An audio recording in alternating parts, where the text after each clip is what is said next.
All right, good Saturday morning, everybody, and welcome to Lincoln in the NSAA offices. We are behind the bracket is where we are going because the official brackets, which today aren't really brackets, more like matchups, right, for the 8-man classes, are about to be officially revealed for the NSAA. I'm Eric Allgood. I've got Mike Sautter. I've got Tony Chapman.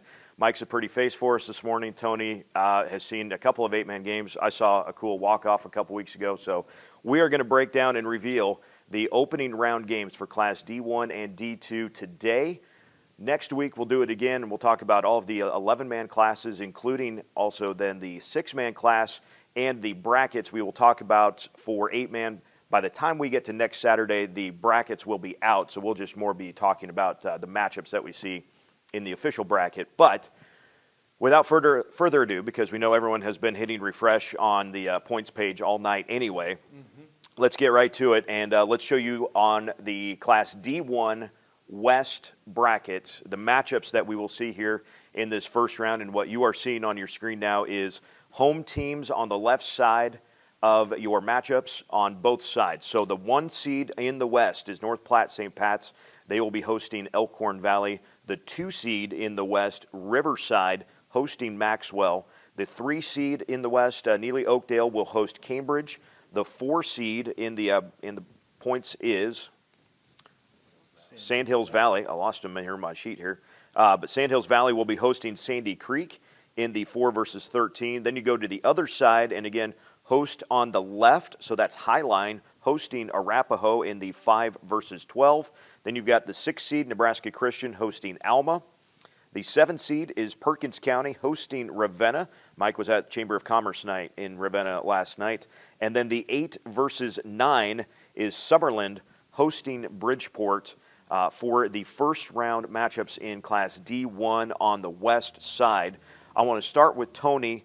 North Platte St. Pat's has been near the top of most rankings, obviously up there in the playoff points. A really strong team there in North Platte. But let's talk about this west side and these matchups that we're going to see. Yeah, you got some really great teams, and you got great players. Of course, you mentioned North Platte St. Pat's. Mike and I watched them between midnight and 2 a few weeks ago when they played Sutherland. That was really good. Mike had Riverside last night. I'm just looking at Riverside's schedule. At 7-1, they beat Summerland, who's on here. Their only losses to Stanton week 2. Sandy Creek, Nebraska Christian, Ravenna. So they've been tested. And then Neely Oakdale. Everybody talks about Coach Beacom's high-flying offense. Got to the state finals a couple times with Fremont Bergen, and now he's got Aiden Kester, who's the all-time 8-man yards leader. We believe. I don't know that anybody's made that really official yet, but I think the yardage is well above what it was. And so those 3 teams really jump off the page to you. And then Sandhills Valley has kind of had a quiet little 7-1 season, and it's good to see Sandy Creek in the playoffs. It's good to see Perkins County in the playoffs, some old football powers. And then I love this road trip. Bridgeport, who I believe lost their first 2, won their last 6. Travels to Summerland. That'll be fun. Yeah, there's no quick way to get from Bridgeport to Summerland, right? to the school there. So the travel thing is something that always gets thrown around, especially when we get to the playoff side. But Mike, one of the things that changed a few years ago was for the 8-man side, they do this round of 32 with a West versus East split. But after next Thursday's games, and we didn't mention that next Thursday is when these games will be played.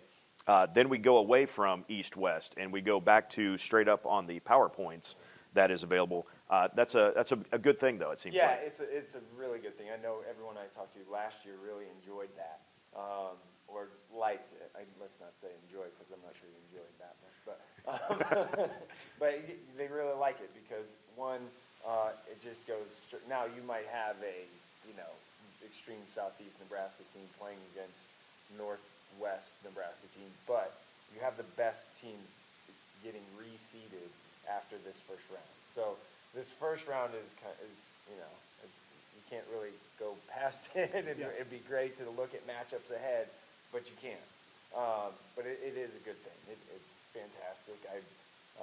Frankly, I enjoy it. One, maybe gives an opportunity to see teams that you don't normally see for someone like me, I guess, and some media people. But And it's kind of just like, it's your reward for having a better season.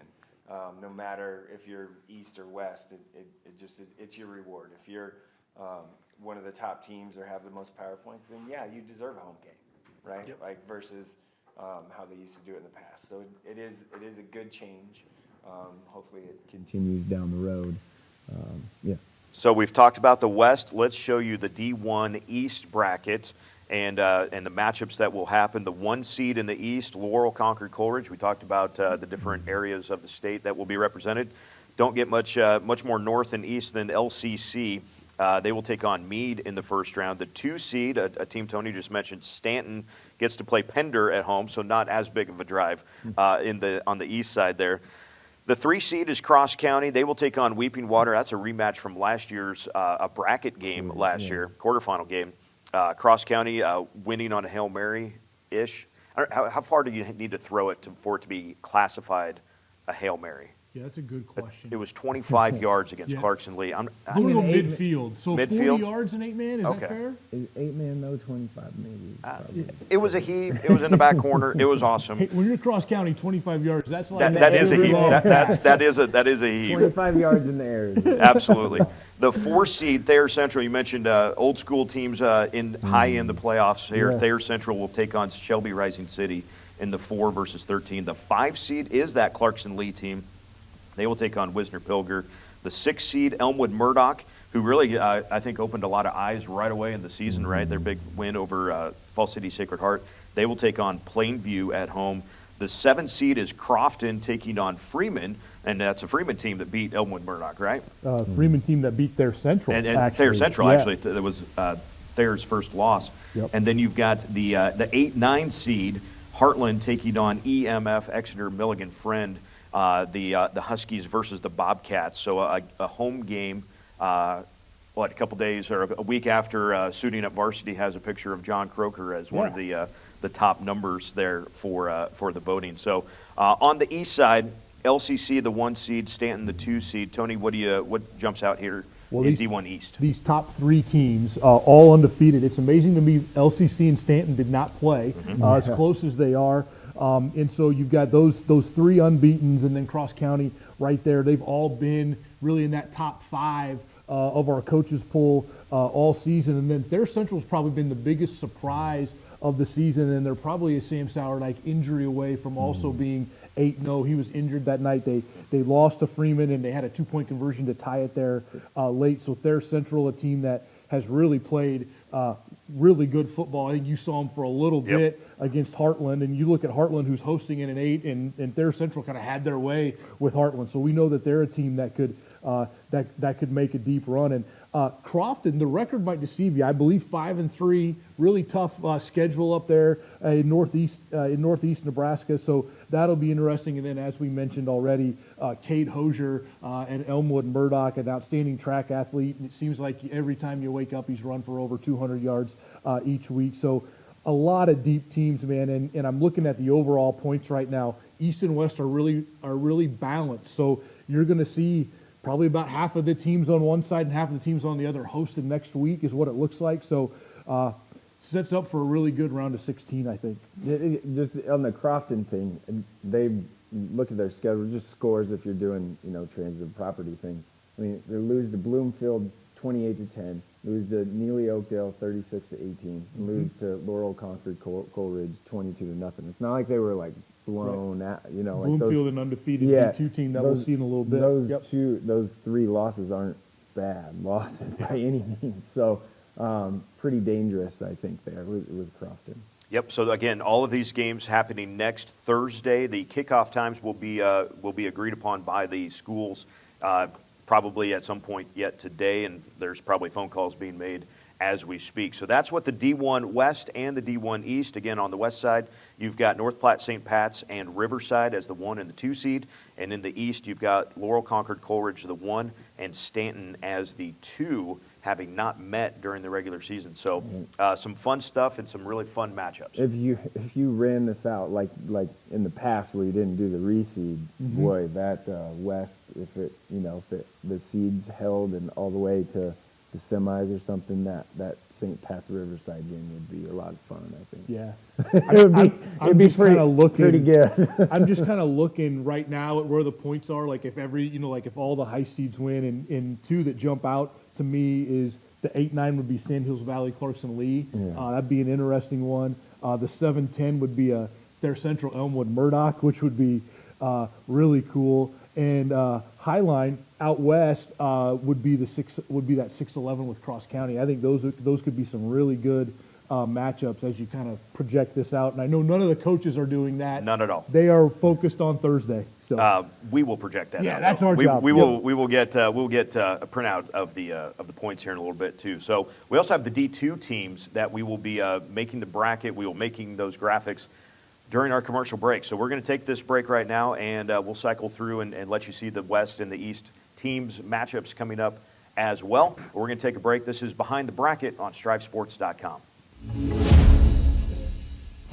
Midland's mission is to inspire people to learn and lead in the world with purpose.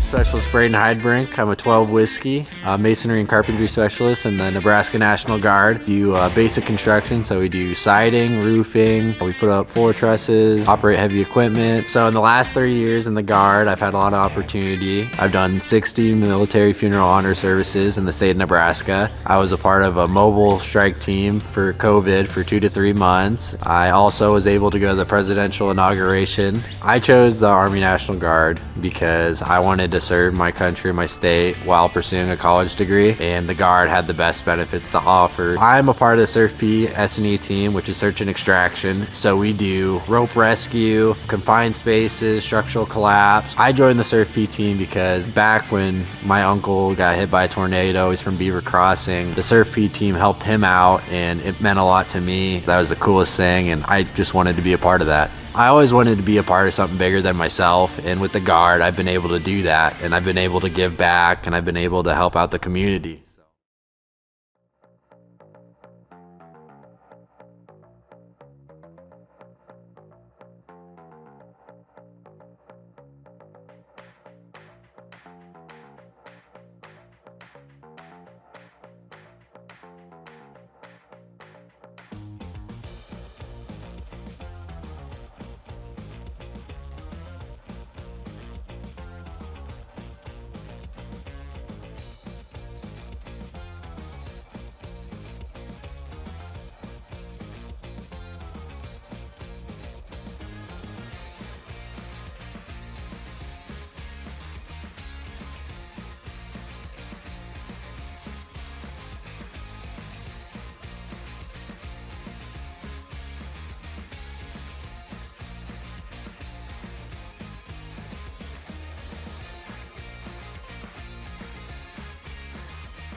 All right, we are back behind the bracket. Eric Allgood, Tony Chapman, Mike Sautter. You know us. These guys are on Twitter all the time. I take a photo every now and then and try to keep them in line when we do hosting of shows like this where we are revealing the official NSAA matchups for the 8-man ranks. We have released D1. We will get back to that in just a minute.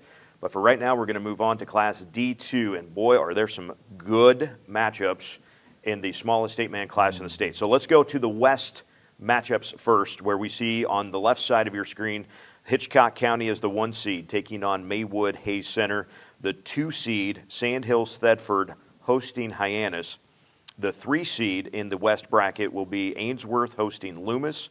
The 4 seed, that's Dundee County Stratton against Axtell. They're in Benkelman. That'll be a great matchup. The 5 seed in the West, Elm Creek hosting Mullen. In the 6-11 game is Central Valley hosting St. Mary's. Then you'll have Twin Loop, the 7, hosting Elgin Public Pope John as the 10.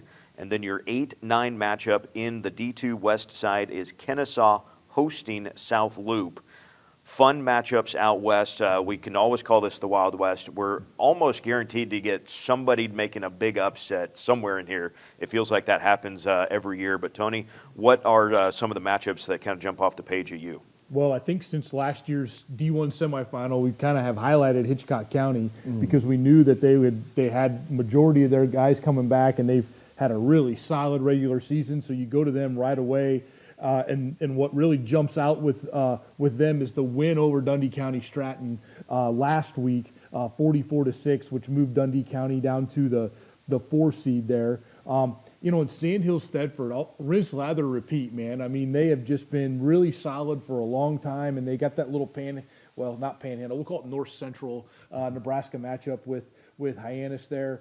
And, Division I recruiting guy Mike, I'm going to let him take Ainsworth because Carter Nelson and what they've been able to do this year has been a great story. Ainsworth football hasn't been great for a long time. And then the one I got my eye on, you asked me to give you one I got my eye on, Elm Creek and Mullen. I think is going to will be a fun one on Thursday, and maybe close enough to the island that I might be able to sneak over to Elm Creek there. But yeah, Mike, your thoughts again. I really thought Ainsworth for you is one that you've really been watching. Yeah, I just kind of following the story all year. It's fantastic. Yeah, I mean, obviously you have like a pretty generational guy in Carter Nelson at Ainsworth, and I think that's fair to say as far as just athlete and person. So their story and their ability to win as many games this year as they have is pretty fun, pretty neat. The first time they were like 5-0 and forever, and we reported on that before, like in the middle of the year. So them getting the 3 seed, pretty neat. I point to that Mullen Elm Creek. That was the first kind of thing that popped out to me, was like, oh, okay, like that one might be just because of the like tradition, history, all that stuff with Mullen, and being able to make runs in the playoffs. But Elm Creek is obviously good.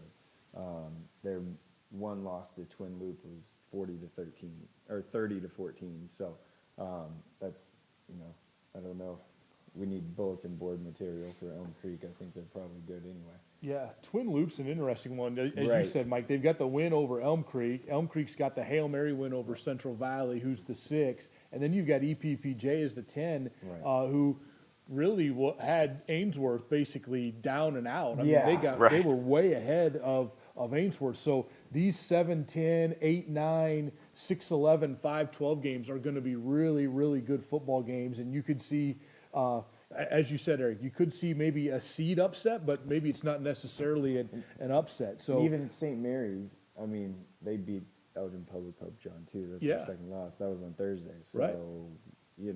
Yeah, as an 11 even. Yeah, So that yeah, I one. mean, you go all the way through that bracket, and there's some. I really like the top 4 seeds, but after that, you could almost see anybody winning in the West.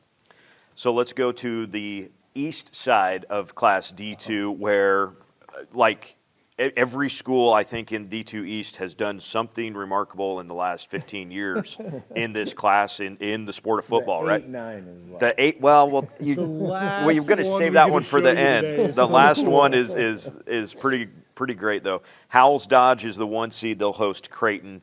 Wynot is the 2 seed, hosting Windside, so not the big drive up there in the northeast part of the state. The 3 seed is BDS hosting Nebraska Lutheran, which is a sneaky good 14. Always some guys that can play ball there for the Warriors. The 4 seed is Bloomfield hosting Humphrey Lindsay Holy Family. Then you've got the 5 seed Johnson Brock hosting Wausau. The 6 seed is Osceola hosting Fullerton, which is almost close enough to be the same school at some point. Who knows? And then you've got the 7 seed Lawrence Nelson hosting Lord Central Catholic. And the 8-9 is Humphrey St. Francis and Fall City Sacred Heart. That is an 8-9 game in the matchups. We're not even in a bracket. We're not in the semifinals. We're not in a championship.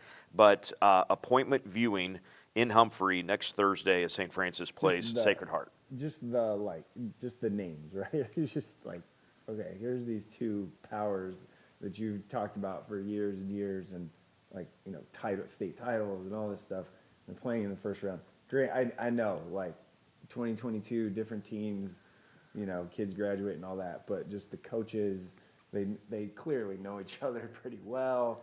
And played basketball, all sports against each other, and been kind of going at it. So that one, that's just kind of a fun, you know, deal. I know Fall City Sacred Heart is a little young this year. That's why I think both teams are. Yes. I think a talented freshman for St. Francis, if I'm understanding right too. And so I know we have no poll on what time these games are. But Mike, if like St. Francis Sacred Heart was at 4 and then Howells played at 7, that would be almost too good, wouldn't it? That would work for me. Yeah. I can make that drive. Yeah, we're not gonna say anything. But you look to Eric. I wanted to highlight Osceola really quick. Everybody knows Isaiah Zelazny. They played their first, I think, 3 or 4 games without him. Right. Their loss is to St. Francis without Isaiah, but an impressive win here in Week 8. They beat Nebraska Lutheran 52-8, and so they're pretty confident. They just beat Fullerton a couple of weeks ago. So Osceola looks really solid. It would, with no reseed, an Osceola BDS game in the next round would be super fantastic. I don't think we're gonna get that For the CRC championship, Yeah, right? there you go, exactly. And Osceola would be 10 in, he's 10 in power points. 10 in the points, and so the 7 is Ainsworth. Oh, that wouldn't be too bad. Maybe two of the greatest, probably Class D athletes we've seen in a long time playing on the same field. Again, we get to do that. The coaches are not planning on that, but holy cow! And then I'm looking at that now just because you made me, Mike. Dundee County, Stratton, Johnson, Brock would be another possible game in the second round. But this first, the drive isn't too much, right? I'm just saying in the West and East, this is always brought up, so I'm bringing it up. But Wausau, Johnson, Brock, that's pretty far. Yeah, and Loomis Ainsworth is a little bit of a haul, but really, you're right. I mean, everything matched up. Bad. Everything did really match up pretty well here. And again, I think here we've gone. We really even haven't discussed Howells Dodge, who I think, regardless of class, could be the best 8-man team. They have a 52-14 win over Neely Oakdale. Neely Oakdale. That'd be a fun matchup to see Howells Dodge and Oakland Craig.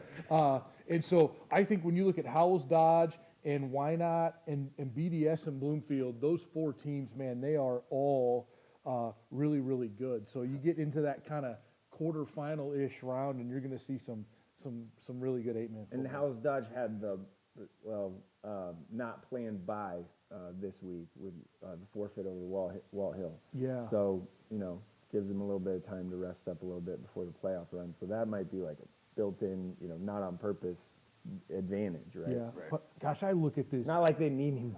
Right. I look at these points, and I can go all the way down to Dundee County Stratton at the 9 and see a champion. And even after that, Johnson Brock, Osceola, you throw those 2 right in there. Really, really good teams, great coaches. And so you really have some, I even indulge myself if it were to work out that way. Like 4-5 is BDS Sandhill Stedford, one of the classic the COVID state championship game from 2020. And so, yeah, just some really good matchups all the way through in D2 here. And what's fun is, and again, we can talk about this, and you know the coaches have already moved on to preparation for the matchups that we've just released. Yep. Howells Dodge Hitchcock County seems like that could be a collision course for Lincoln. Yeah, you really on the top of the hope points that there. those two stay. You know, obviously they're going to. They be because I don't think they don't recalculate the points after this week. They just put them back on the. They put them back Back in wherever this they order. were. Yep. Right. and Okay. so that the order is locked in. So we do have those two opposite each other. But then as you get looking, you know, you could project the Howells Dodge BDS semi, and that, you know, that'd be awesome. You know, if Ainsworth as a 7, you could have Ainsworth going to Hitchcock County in the quarterfinals possibly, or you know, Osceola there. So there's some good stuff in there to look at. Really good. Mike, final thoughts on D2, and then we want to kind of recap D1. Yeah, I just, again, you look at that Fall City Circuit Art St. Francis game is probably the one, and it's an 8-9, so that's probably the one in the East that you look at and like, okay, like this could be a little fun. And then just the Elgin 710 Twin Loop and Elgin Public Pope John is like, that's a thing. Like, I think that's probably one of those games that you just look as seed, like, could there be an upset maybe there? That's when brackets come out, that's what you always do, because we're just trained to do that. And, you know, as humans, I think that follow sports, you look at like, okay, where could an upset be? And that could be one. I'm not, you know, predicting anything. I'm just saying that's a game to look at. And it's close in seed in a 7-10. Yeah. So I love all these 8-9 games. Looking at both the brackets, I think, you know, Summerland as an 8 playing Bridgeport. Bridgeport's has been playing really good football. Sutherland lost to Riverside first game of the year by a single point. And so you know that you've got two really good teams there. And then the bottom of D1, you've got Heartland and Exeter Milligan Friend, and those are there's a little bit of history of closeness there. And then in D2, you know, Kennesaw state champion last year. In South Loop, So, I think yeah, it's a good- that could be a really good one. And then we don't have to say anything more, I don't think, about St. Francis and Sacred Heart. So going to be some really good. We sometimes in this round, I'm not saying it won't happen this year, but you see that running clock 70 to 20 game. But you know, and you might have those maybe with some of the top seeds. But I still think 8-man's got it completely right with how they've set this thing up. In that, you know, a lot of people don't want those teams with 3-5 and 4-4 records in the playoffs. Right. Again, the reason they do this is that that getting to play that 9th game for everybody was getting so difficult, and you know, there were teams that when they're 1-7 or 0-8 and 2-7, they just don't, or 2-6, that just that 9th game is really hard because they're low on numbers, and so to get these teams that 9th game is good. And then the reseed has been fantastic. We had a couple of years, you guys remember, where one side of the bracket was loaded, Really, and the new reseed So has been great. when we go, let's look at D1 real quick. If I did this right, and not saying we did, to go straight down in the points, North Platte, St. Pat's, you'll go west, east, east, west, west, east, east, west, East. Yeah. east. Yeah. In your top 8 seeds. So you're balanced there. So Yep. really balanced west and east in the top of D1. Let's And do pretty much the same Let's in do D2. D2. So Yeah. you'll be go driving. east, west, east, east, West, west, east, west, west, east. Yeah, so you know, you're about 4 and 4, Yep. 4 and 4 in both classes. So there are years when that has not been Right. There are years when that has not been the case. I seem to remember an Osceola Fall City Sacred Heart 8-9 East game, and they were like the 10 and 11 seeds overall Yes. in the bracket. And so those are the ones you want to try to avoid, and they've done a great job of doing that with this reseed. So really good stuff. Great. Nathan, let's go back through. Let's go back and show everybody D1 West again. North Platte, St. Pat's will be the 1 seed. Riverside, the 2 seed. The 3 seed is Neely Oakdale. The 4 seed, Sandhill Thedford. Then you go to the other side. Teams hosting their games will be Highline, the 5 seed. Then the 6 seed, is Nebraska Christian. The 7 is Perkins County. And the 8 seed in D1 West is Summerlin, hosting Bridgeport. Yep, good drive there. D1 East, the 1 seed, Laurel Concord Coleridge. The 2 seed, Stanton. The 3 seed will be Cross County. The 4 seed is Thayer Central. The 5 seed on the other side, hosting that game, will be Clarkson Lee. The 6 seed would be Elmwood Murdoch. The 7 is Crofton, and the 8 would be Heartland. That is on the D1 West and East. Then you go to Class D2. The west sides, your top seeds, Hitchcock County, the 1, Sandhills Thedford, the 2, Ainsworth, the 3, Dundee County Stratton, the 4, followed by Elm Creek hosting Mullen. That's the 5 versus 12. March Madness bracket would always say you got to pick a 12 over a 5 at some point, right? That would be a fun one to watch. The 6 seed is Central Valley. The 7, Twin Loop. The 8 seed is Kennesaw in the D2 West bracket. And then you've got the east side, the 1 seed, Howells Dodge. The 2 is Why Not. The 3, BDS. The 4 is Bloomfield. The 5 is Johnson Brock. The 6 seed, Osceola. The 7th seed is Lawrence Nelson. And the 8th seed, the heavy hitters for the program history. We're not going to find that very often in the first round. Humphrey St. Francis hosting Fall City Sacred Heart.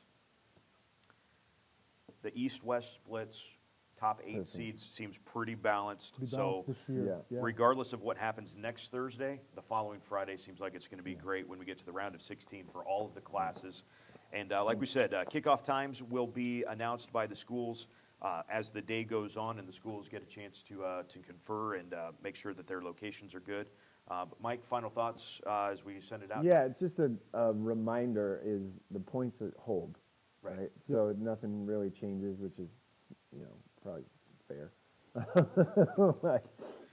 One, it's just a little less work to do for people, but a little less math too. So points hold, which is fantastic. Some of the matchups are great.